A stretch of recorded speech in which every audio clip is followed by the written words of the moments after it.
Bonjour à tous. Aujourd'hui, la bonté. Tu me donnes le bouclier de ton salut et je deviens grand par ta bonté.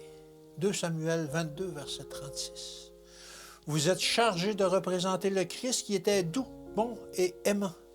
La vraie bonté est une perle de grand prix aux yeux de l'Éternel.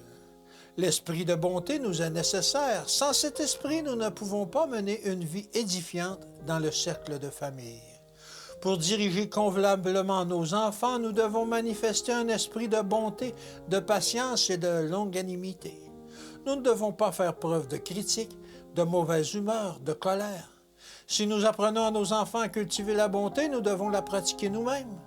Si nous voulons qu'ils nous témoignent de l'amour, nous devons leur manifester de la bonté et de l'affection.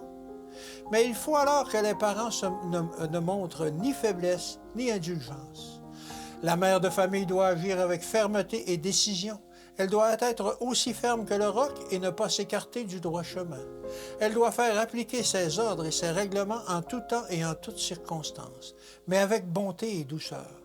Les enfants grandiront alors dans la crainte de Dieu.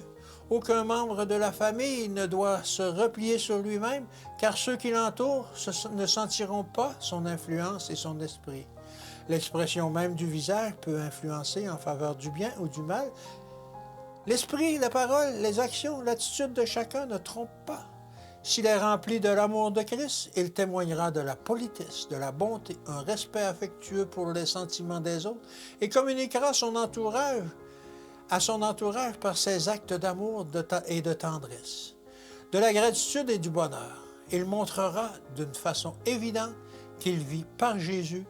Il pourra dire à l'Éternel, « Je deviens grand par tes bontés. » Que Dieu vous bénisse et qu'il vous garde, et à demain.